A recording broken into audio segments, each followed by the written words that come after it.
Part 1. The Girl Who Walked Back In. 4 years.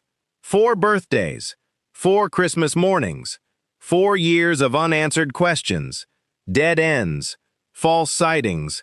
And a mother wondering whether the daughter she kissed goodnight had somehow disappeared from the world. Then, on an ordinary Sunday morning, something happened that nobody investigating the case could have predicted. A young woman walked into a small-town police station. She didn't run, she didn't hide. She didn't arrive with a detective standing behind her. She simply walked through the front door.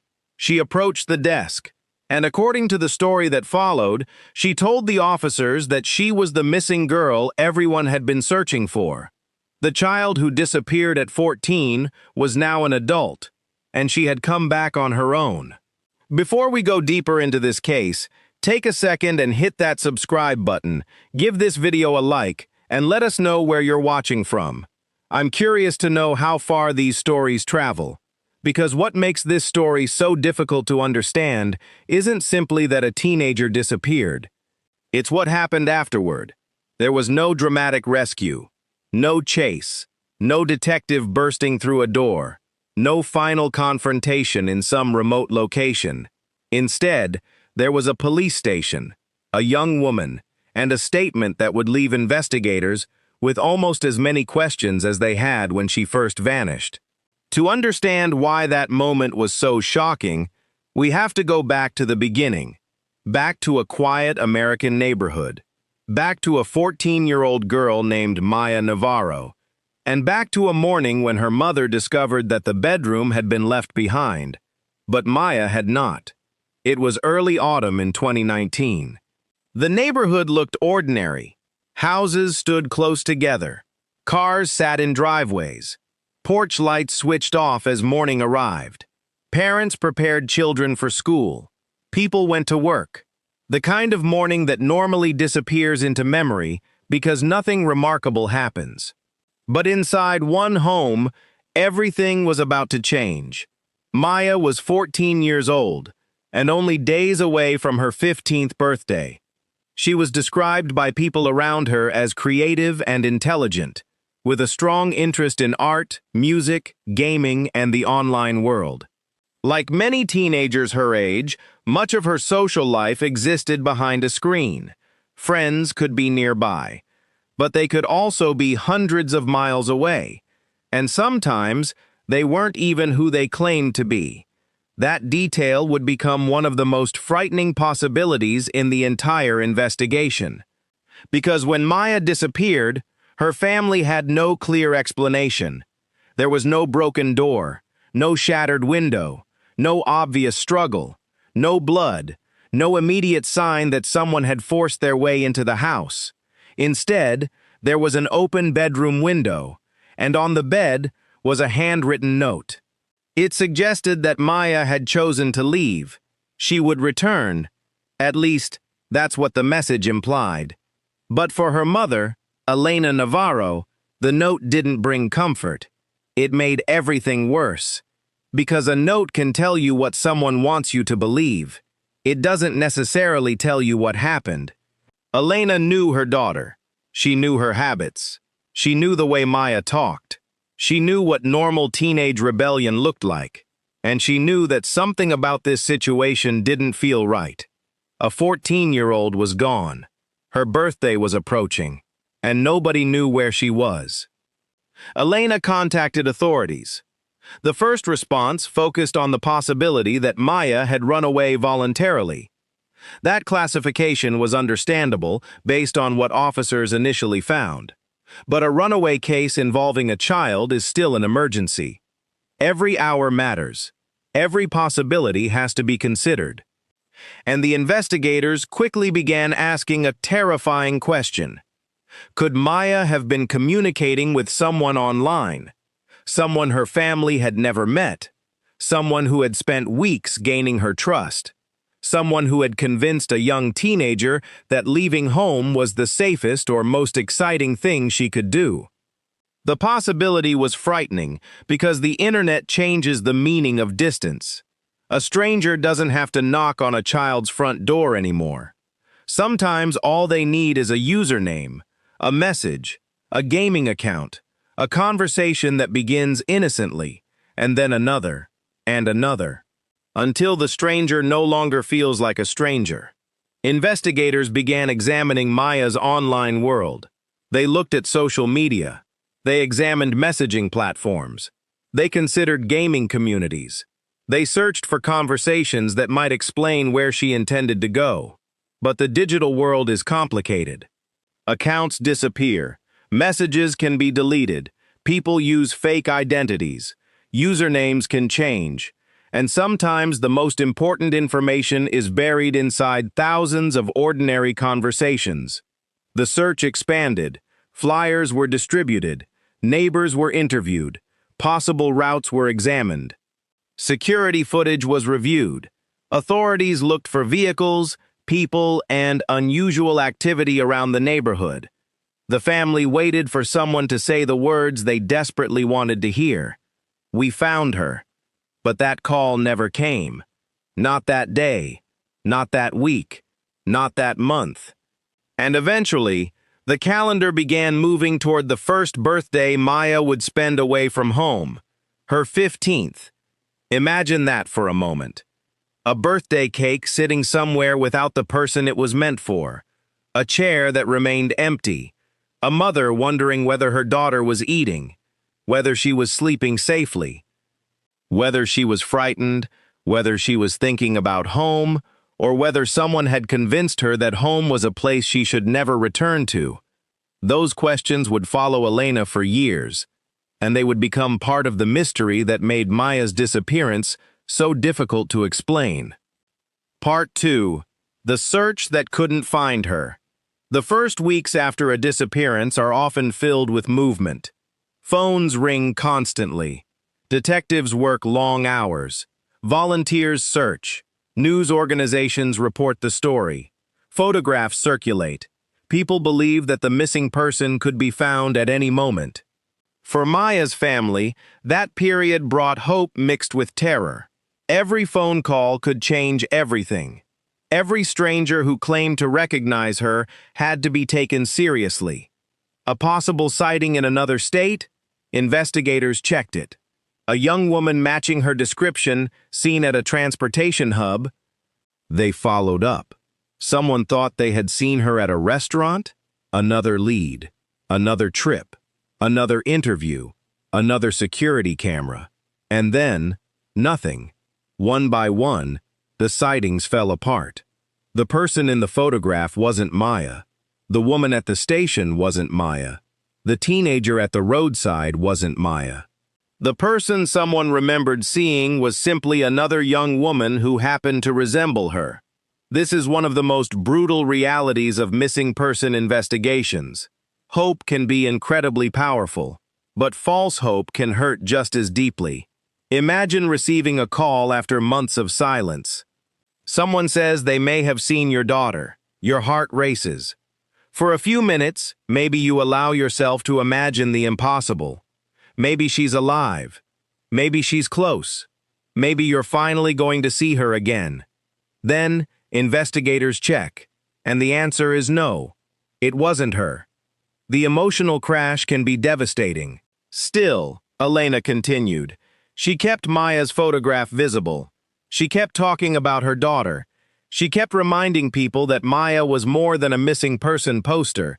She was a child with interests, a personality, friends, dreams, a family, someone who had once walked through the house every day.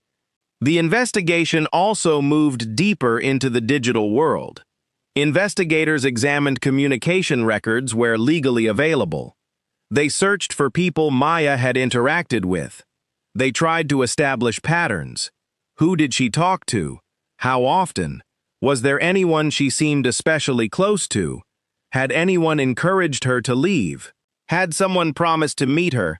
Had she been planning the disappearance for days? Or had something happened suddenly? These questions were difficult because investigators were working backward. They weren't watching the conversations as they happened. They were trying to reconstruct the past. And the past doesn't always leave a clean trail. Sometimes there are thousands of messages. Most are meaningless. A joke, a game, a conversation about music, a complaint about school, a random comment.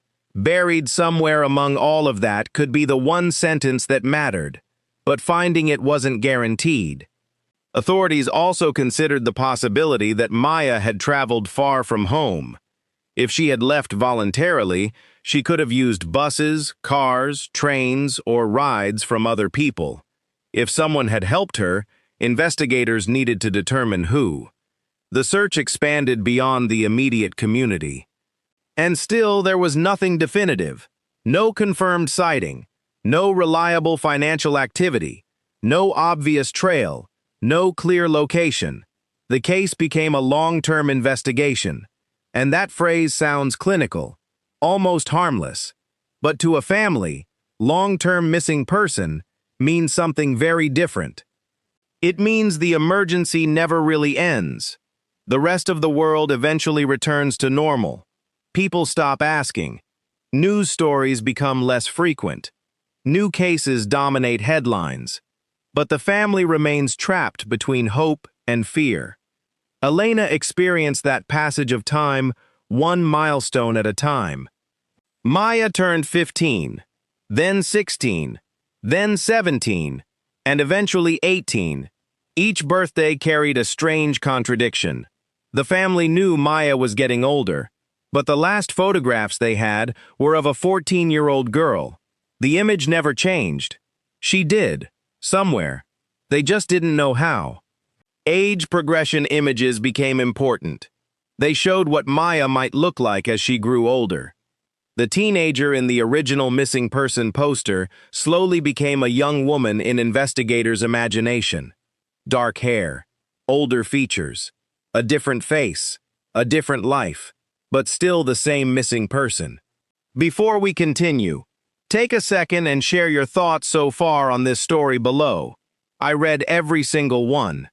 If you were Elena, seeing your 14-year-old daughter disappear with almost no explanation, would you believe the note, or would you immediately fear someone else was involved? There was no easy answer, and investigators couldn't simply assume one explanation was correct. They had to consider everything: runaway, abduction, online exploitation, voluntary travel, someone helping her, someone deceiving her, or circumstances nobody had even imagined yet. That uncertainty became the defining feature of the case. Years passed, and Maya remained missing. Part 3. 4 years of waiting. By the time the second year passed, the family had entered a different kind of existence. The frantic energy of the first months was gone. The phones weren't ringing as often.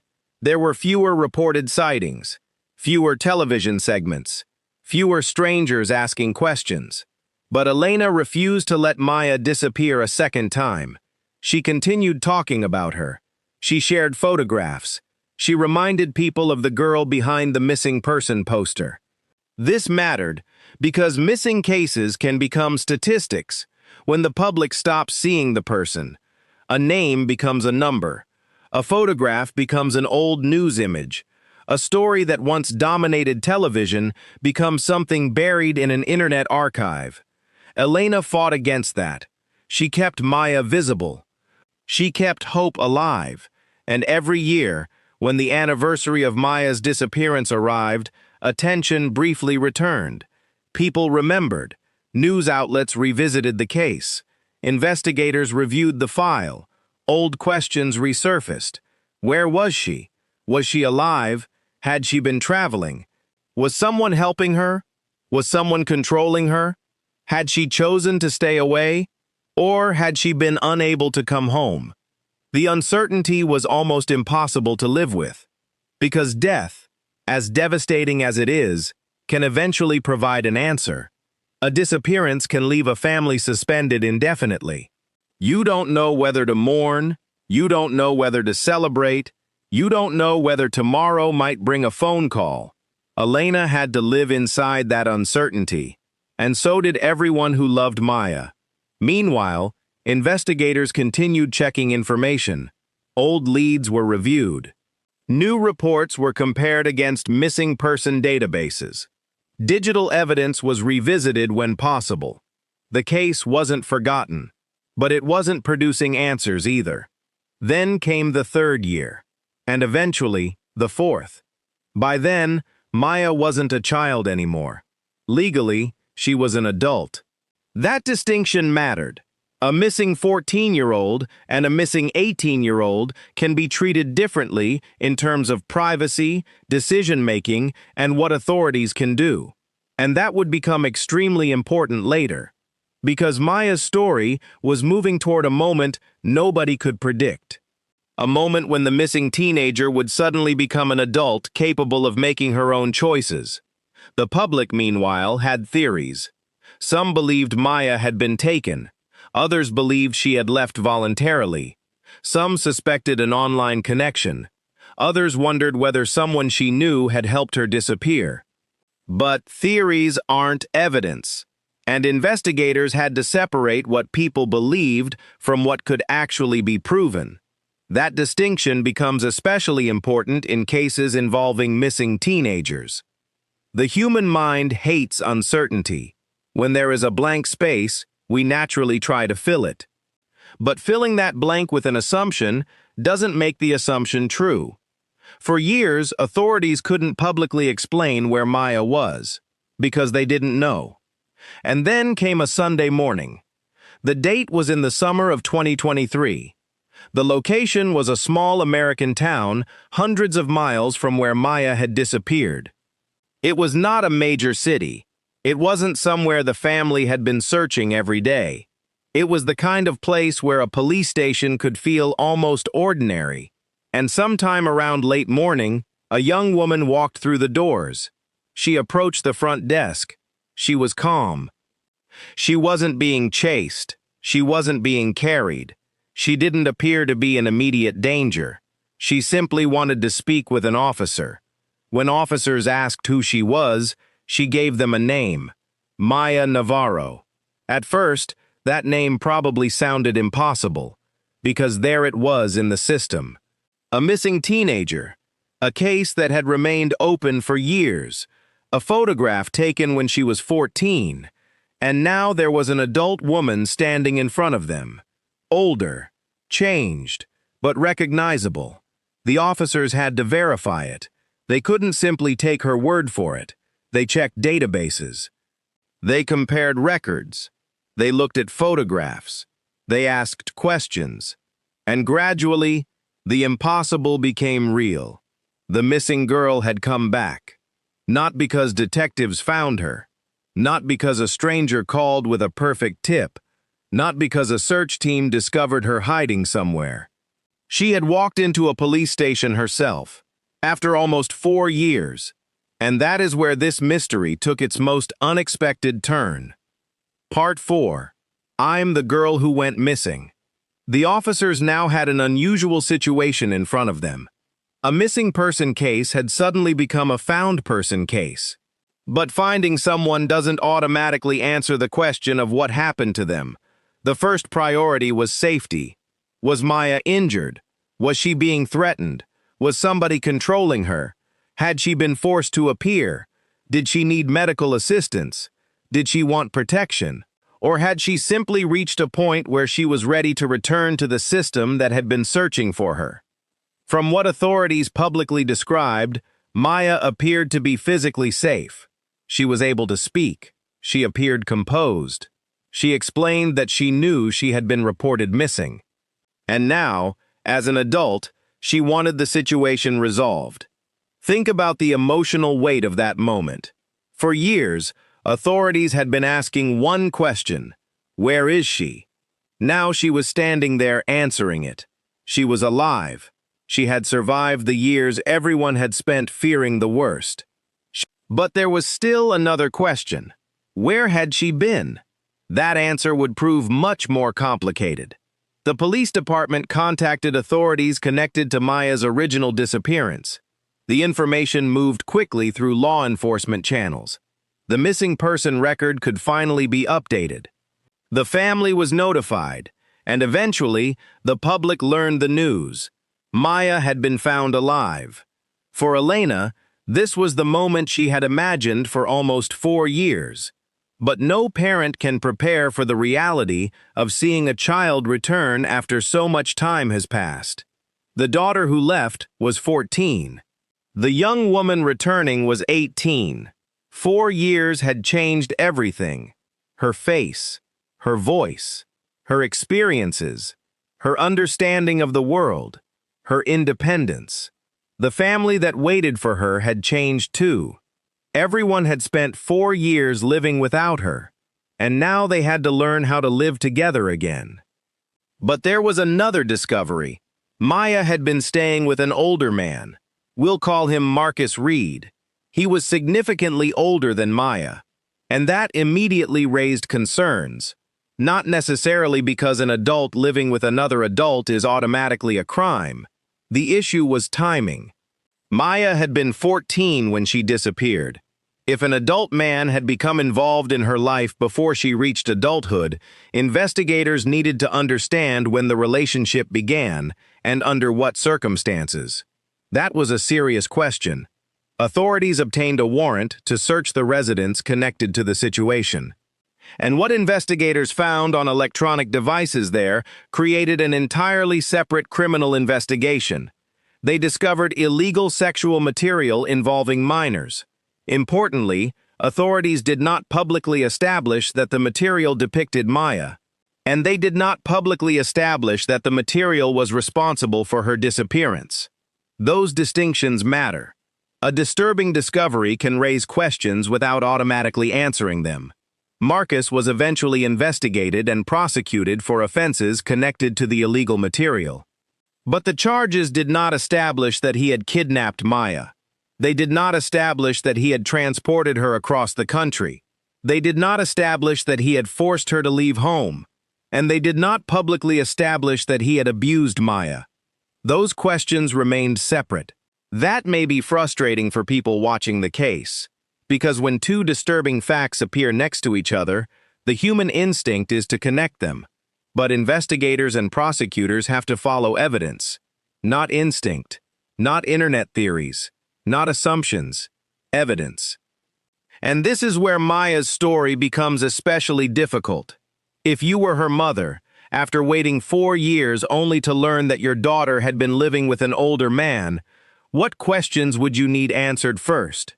Share your thoughts below, because that emotional tension sits at the heart of this case. Meanwhile, the most important fact remained unchanged. Maya was alive.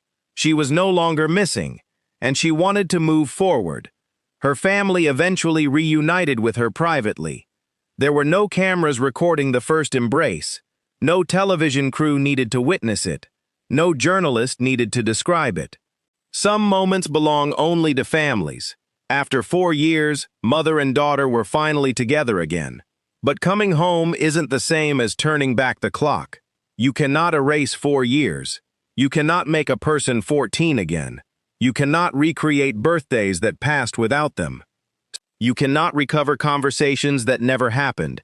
You cannot recover ordinary afternoons, school events, family dinners, holidays, inside jokes, arguments, apologies, all the small pieces of growing up that happened so quickly. Maya had missed them, and so had her family. The reunion was joyful. But it was also complicated, because sometimes the happiest moment in a story can contain grief. Part 5. The Man in the Apartment. While Maya returned to her family, investigators continued examining the circumstances surrounding the older man who had been living with her. Marcus Reed became the focus of a separate criminal case. Again, the distinction is important. The prosecution centered on illegal material involving children discovered on electronic devices. It was not a public prosecution for Maya's disappearance. It was not a kidnapping case. It was not a conviction for taking Maya from her home. Those distinctions were repeated because people understandably wanted to know whether the man had been responsible for her disappearance. But suspicion alone doesn't establish guilt for a particular crime. Investigators needed evidence that met the legal standard. The devices were examined. Digital forensic specialists reviewed files. They documented what had been stored. They examined how the material had been accessed and maintained. Eventually, prosecutors filed serious felony charges. Marcus initially pleaded not guilty. That was followed by months of legal proceedings. The case moved through the court system, while Maya's family tried to rebuild their lives away from the public eye. This created a strange parallel. One story was about a missing girl finally coming home. The other was about a criminal prosecution involving evidence discovered during the investigation that followed her return. The two stories touched each other, but they were not legally identical. Eventually, Marcus changed his plea. He admitted guilt to one count involving possession of illegal sexual material involving minors. Another count was dismissed as part of the agreement. The court later imposed a severe sentence. A century-long sentence was imposed, with a substantial portion suspended under the terms of the judgment and restrictions on when parole could be considered. The sentence reflected the seriousness of the offense, but it still did not answer the central mystery. What happened to Maya during those missing years? That question remained, and perhaps the most important thing to understand is that not every unanswered question is evidence of a hidden crime. Sometimes a person simply chooses not to tell the public what happened to them. And Maya was an adult. She had the right to privacy. The public might want answers. The media might want interviews. True crime audiences might want timelines. People might want to know exactly where she lived, what she did, who she spoke to, why she left, why she stayed away, why she returned. But wanting those answers does not create an entitlement to them. Maya's story belonged to her, and if she didn't want to publicly explain those years, that choice deserved to be respected. For Elena, however, the emotional situation was different. She had spent 4 years wondering whether her daughter was alive. Now she knew. That alone changed everything. The family reportedly focused on healing. There would be difficult conversations. There would be memories to rebuild. There would be questions that might take years to answer. Maybe some would never be answered. Imagine meeting your child again after 4 years. You know their face. But you don't know everything they've experienced. You remember the child they were, but you're meeting the adult they've become. And the same thing happens from the child's perspective. The home they remember has changed. The people have changed. Themselves have changed. Returning doesn't erase the distance. It begins the process of closing it. That is why the family sought privacy. They weren't hiding the reunion. They were protecting it. And perhaps that was one of the most human parts of the entire story. The world wanted the ending. The family needed time to live it. Part 6. The questions. That remain cases like this often leave people uncomfortable because there isn't a perfect ending. Maya was alive. She was reunited with her family. That was the outcome everyone had hoped for. But many questions remained. Why did she leave? Why did she stay away? How did she travel so far? Who helped her, if anyone? When did she meet Marcus? What exactly happened during those years? And perhaps the biggest question, was Maya truly making those choices freely, or were there circumstances the public simply didn't know about? Those are serious questions, but they are also questions that require caution. A teenager can make decisions adults don't understand. A teenager can believe someone is trustworthy when that person isn't. A teenager can want independence long before they are ready for everything that comes with it. And a teenager's understanding of danger can be very different from an adult's. That doesn't automatically prove criminal conduct, but it does remind us why online safety matters. Today, young people can communicate with strangers from anywhere in the world. A person can create a convincing profile in minutes. They can pretend to be younger. They can pretend to share the same interests. They can become a gaming friend. then a confidant, then someone the teenager feels they can't live without. That progression can happen quietly. There may be no dramatic warning, no single moment when everyone realizes something is wrong.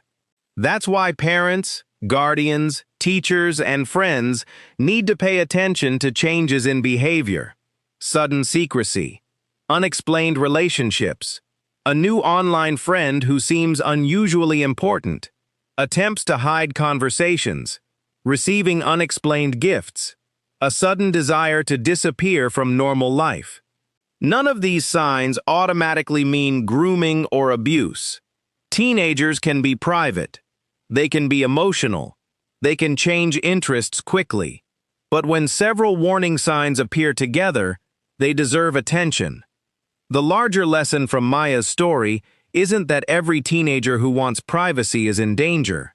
It's that adults need to create environments where young people feel safe telling them when something feels wrong.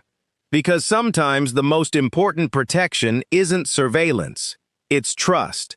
A teenager who knows they can tell a parent, "Someone online is making me uncomfortable," without immediately being punished, may be more likely to speak up. A child who knows that asking for help won't automatically lead to humiliation may be more willing to ask. And a family that keeps communication open may notice changes earlier. But there is another lesson here. Don't assume every missing person case will follow the same pattern. Some missing people are found quickly. Some are found years later. Some return voluntarily. Some are rescued. Some are located through investigative work. Some cases never receive an answer. Every case is different. And that is why responsible storytelling matters. True crime isn't simply about shocking endings. These are real human lives. Maya wasn't a mystery character created for entertainment. She was a teenager. Elena wasn't simply a grieving mother in a dramatic storyline. She was a parent trying to survive uncertainty. And the years between disappearance and return weren't just chapters in a video. They were years of someone's life. Before we go deeper into the final part of this story, I want you to think about Elena for a moment. 4 years passed while she had no idea whether Maya was safe. If someone you loved disappeared and you had no answers for that long, what would keep you going? Share your thoughts in the comments. That question matters, because hope can sound simple when we're talking about it afterward. But living with hope is different. Hope can keep someone moving. It can also hurt. Every birthday can reopen the wound. Every unidentified sighting can create panic. Every phone call can produce a rush of adrenaline, and every false lead can leave the family exhausted. Yet Elena continued. She kept Maya's story alive. She kept the photograph circulating. She refused to let 4 years of silence become the same thing as forgetting. Maybe that persistence didn't directly locate Maya. But it meant that when Maya eventually walked into a police station, her case still existed. Her name was still in the system. Her disappearance still mattered. Someone could look up her record. Someone could recognize her. The search had not completely disappeared into history. And perhaps that is one of the most important lessons of all. A missing person case can become quiet without becoming meaningless. Part 7. A return that no one expected. When Maya walked into that police station, she changed the ending of her story. Not completely, but enough. The worst possibilities had not happened. She was alive. She was able to speak for herself. She had reached a point where she wanted to reconnect with the world she had left behind. For Elena, the years of wondering suddenly became years she could remember differently.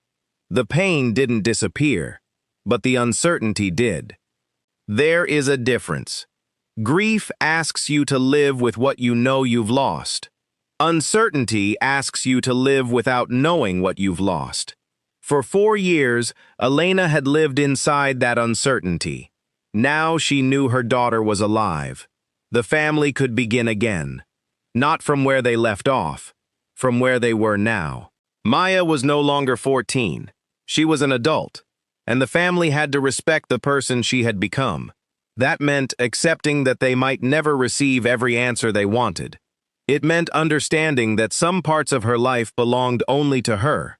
It meant allowing her to decide what came next. The public often wants a perfect conclusion, a timeline, a confession, a motive, a final explanation. But real life doesn't always provide those things. Sometimes the ending is simply, she's alive, she's home, she's safe, and that's enough. The separate criminal prosecution involving Marcus eventually reached its own conclusion. He was held accountable for the crimes supported by the evidence discovered during the investigation. But that conviction did not magically explain Maya's disappearance. It didn't tell investigators every detail of the missing years. It didn't answer every question. And it shouldn't be presented as if it did. The distinction is important because true crime storytelling has a responsibility to separate facts from assumptions. If evidence establishes one crime, we cannot automatically use that crime to prove another. If someone lived with a missing person, that doesn't automatically mean they caused the disappearance. If a person is suspicious, suspicion isn't the same as proof. And if a case contains unanswered questions, we shouldn't fill those gaps with invented certainty. Maya's story is powerful precisely because of what remains unknown. The girl disappeared.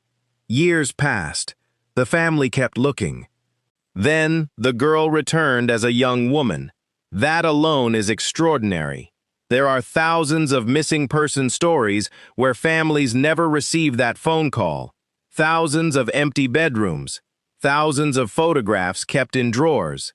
Thousands of birthdays where someone wonders what might have been. So when a missing person comes home alive, it is a reminder that hope isn't always foolish. Sometimes people do return. Sometimes the answer comes from a place nobody expected. Sometimes a case that seems destined to remain unsolved suddenly changes because the missing person decides to step forward. And sometimes the most important part of an ending isn't knowing every detail. It's knowing the person survived. Maya's return also reminds us that adulthood can change what authorities are able to do. When she was 14, adults were responsible for protecting her. When she returned at 18, she had greater control over her own decisions. That legal transition doesn't erase the concern surrounding the years she was missing, but it does help explain why authorities had to approach the situation carefully. They had to determine whether she was safe, whether she was being coerced, whether she wanted assistance, and whether crimes could be established through evidence. That is very different from simply demanding that an adult tell the public everything about her private life. Maya's choice to remain largely out of the spotlight deserves respect. She doesn't owe the internet a confession. She doesn't owe true crime audiences a detailed interview. She doesn't owe strangers an explanation for every decision she made. Whatever those years meant to her, they are part of her life, and she gets to decide how much of that life becomes public. Part 8. What this case leaves behind. There are some stories that end with an arrest. Some end with a conviction.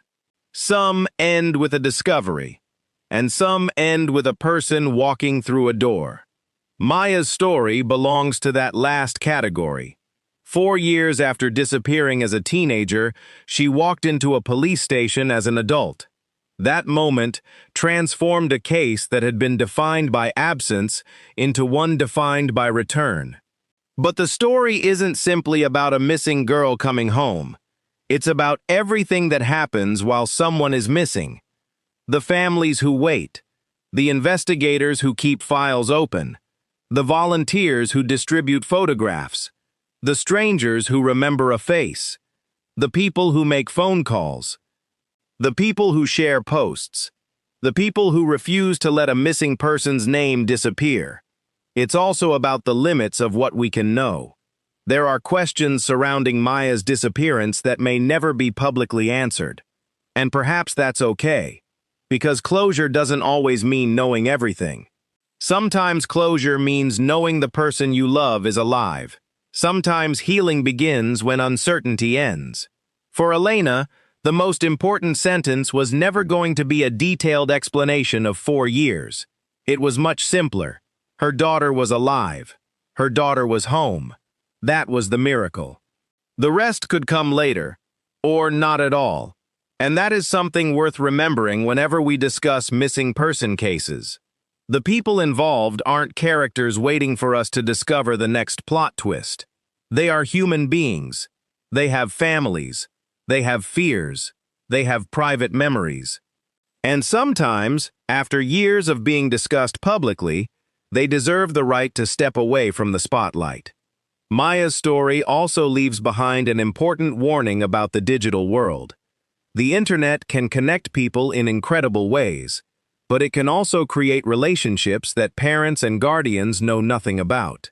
A teenager may believe they know someone because they've talked for months, but conversation isn't proof of identity. A profile isn't proof of character, and a person who seems trustworthy online may be hiding important parts of who they are. Young people need to understand that. Adults need to understand it too. And families need to have those conversations before something goes wrong, not after. Because prevention begins with communication. If someone online makes a child uncomfortable, the child should know there is somewhere safe to turn.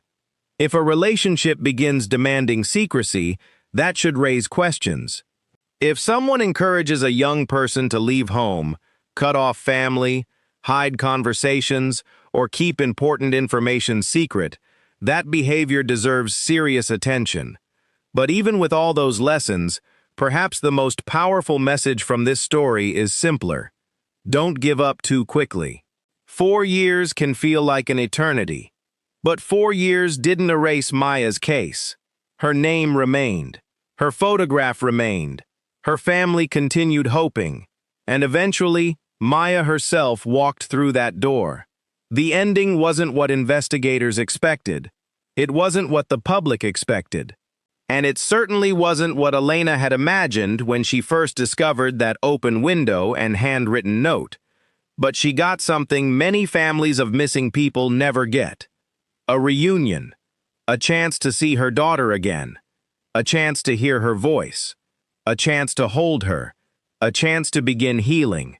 There may still be unanswered questions. There may always be. But unanswered questions don't erase the fact that Maya survived. And that is where this story ultimately lands.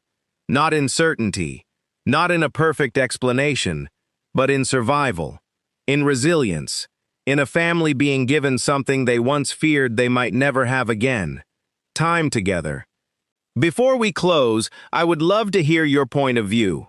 Tell me what part of Maya's story hit you the hardest. The disappearance, the 4 years of waiting, the unexpected return, or the questions that remain unanswered. Share your thoughts in the comments, because sometimes these stories stay with us long after the video ends. And if there is one thing to take away from this case, let it be this: a missing persons case is never just a photograph on a screen. Behind every photograph is someone who has a family, someone who was loved, someone whose absence leaves a space at the dinner table. And behind every family waiting for answers is a story that deserves compassion. If you know someone dealing with a disappearance, encourage them to work with law enforcement and established missing person organizations. If you are a parent or guardian, talk with the young people in your life about online safety. Don't simply tell them, "Don't talk to strangers." Explain why. Explain how people can lie about who they are. Explain that they can always come to you. Explain that asking for help won't automatically mean they're in trouble. And if a child ever disappears, take the situation seriously. Don't assume they'll simply come home. Don't wait because you're embarrassed. Don't assume it's just teenage rebellion. Get help. Make the report. Share accurate information. And preserve anything that could assist investigators. Because sometimes a tiny detail becomes the clue that changes everything. Maya's case reminds us that a disappearance can take a family into places they never expected to go. But it also reminds us that endings can surprise us. 4 years of silence. Then one door opened. One young woman stepped inside. And suddenly, a family that had spent years asking where their daughter was had an answer. She was alive. She had returned. And she was ready to begin the next chapter. Thank you for spending this time with me here on The Silent Evidence. If this story stayed with you, please take a moment to like this video, subscribe to The Silent Evidence, and share your thoughts in the comments. Your support helps us continue telling these stories with care, patience, and respect for the real people behind them. And if you know someone who follows missing person cases, share this story with them. Not because every mystery needs a dramatic answer, but because keeping these stories visible can matter. A name remembered is different from a name forgotten. A photograph shared can reach someone who recognizes it. A conversation can encourage someone to speak up. And hope, even after years of silence, can sometimes survive. Thank you for watching The Silent Evidence. If this case affected you, tell me what you think should be remembered most about Maya's story, and tell me which missing person case you want us to cover next. Like, subscribe, comment, and share this video with someone who believes that no missing person should ever be forgotten. Until next time, stay safe. Look after the people you love. Talk to the young people in your life. Be careful about who you trust online. And remember, sometimes a story that seems to have disappeared into 4 years of darkness can still find its way back into the light. This is The Silent Evidence.